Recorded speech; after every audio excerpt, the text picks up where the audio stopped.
আমরা video footage, open source এবং আমাদের ইন্টেলিজেন্সের মাধ্যমে তাকে আমরা গ্রেপ্তার করতে সক্ষম হয়েছে এবং গ্রেপ্তারের পরে সে সমস্ত ঘটনার বর্ণনা দিয়েছে এবং সে এই ঘটনার সাথে জড়িতর কথা স্বীকার করেছে। আপনারা জানেন র্যাপিড অ্যাকশন ব্যাটালিয়ন প্রতিষ্ঠা লগ্ন থেকে বিভিন্ন সময় অপরাধীদের গ্রেপ্তার এবং হত্যার রহস্য উদ্ঘাটন অত্যন্ত অগ্রণী ভূমিকা পালন করে আসছেন। বিশেষত সাম্প্রতিক সময়ে অনেকগুলো উল্লেখ ও চাঞ্চল্যকর ঘটনার দ্রুততম সময়ে নিষ্পত্তি করে র্যাব সাধারণ জনমনে আস্থা অর্জন করতে সক্ষম হয়েছে।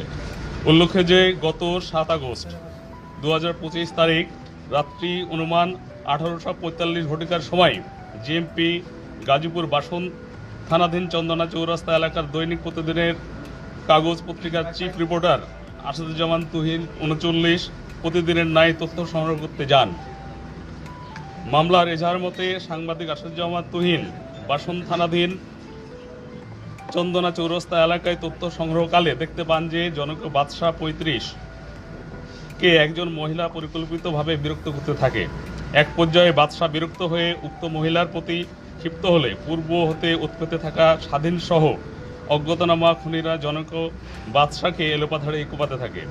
উক্ত ঘটনার ভিডিও চিত্র সাংবাদিক আসাদুজ্জামান তুহিন মোবাইল ফোনে ধারণ করার সময় আসামি স্বাধীন 28 ও অপর অজ্ঞাতনামা আসামিরা একই তারিখ অনুমান 18:55 ঘটিকার সময় জিএমপি গাজীপুর বাসন থানাধীন চৌরাস্তার শাকেনস্থ মসজিদ মার্কেটের উত্তর পাশে জনক রুহুল আমিন এর চায়ের দোকানের সামনে ভিকটিম সাংবাদিক আসাদুজ্জামান তুহিনকে ধারালো দেশীয় অস্ত্রশস্ত্র দ্বারা শরীরের বিভিন্ন স্থানে এলোপাথাড়ি কোপ দিয়ে মৃত্যু নিশ্চিত করে।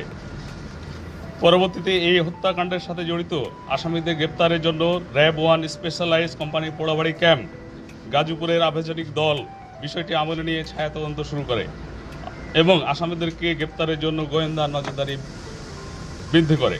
গত 8 আগস্ট 2025 তারিখ আনুমানিক 20:50 ঘটিকার সময়ে র্যাব 1 সিপিএসি এর আভিযানিক দল বিশ্বস্ত সিসিটিভি ফুটেজ এবং গোপন সংবাদের ভিত্তিতে জানতে পারে যে উক্ত ঘটনার মামলার প্রধান আসামি স্বাধীন 28 পিতা মোহাম্মদ নূর মোহাম্মদ, মাতা মোসাম্মদ সেলিনা বেগম, সোনাহারা থানা ফরিদপুর জেলা পাবনা, জিএমপি গাজীপুর সদর থানাধীন শিববাড়ি মোড় এলাকায় অবস্থান করছে।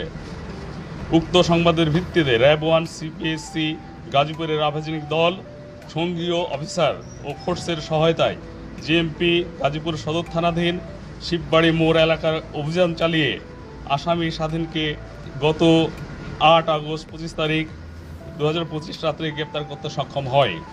স্বাধীনকে জিজ্ঞাসাবাদে উক্ত হত্যাকাণ্ডের ঘটনার সাথে জড়িত থাকার কথা সে স্বীকার করেছে। তুহিন তার জিজ্ঞাসাবাদে যতটুকু বলেছে,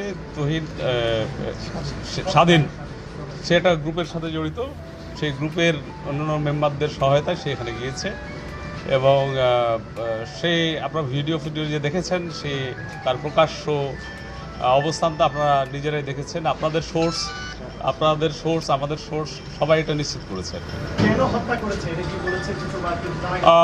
কেন হত্যা করছে এজাহারে যতটুকু আমরা পেয়েছি, এখন আসামিরা নিজেদেরকে পার পাওয়ার জন্য অনেক কথাই বলবে, এটা তদন্ত সাপেক্ষ বিষয় এবং তদন্তের সাথে আমরা মনে হয় একটু সময় নিয়ে আপনাদেরকে জানালে ভালো হয় এবং কোনো ব্যক্তিগত কোনো আসামির সে নিজের কোনো মতবাদ এটার সাথে জড়িত থাকার কথা না। এটাও একটা গোপনীয় বিষয়, কিন্তু তদন্ত এখনো চলমান রয়েছে। আমার মনে হয় যে যথাসময়ে এগুলো সব জানা যাবে। স্বাধীন কি পেশাদার ছিনতাইকারী চক্রের সদস্য কিনা?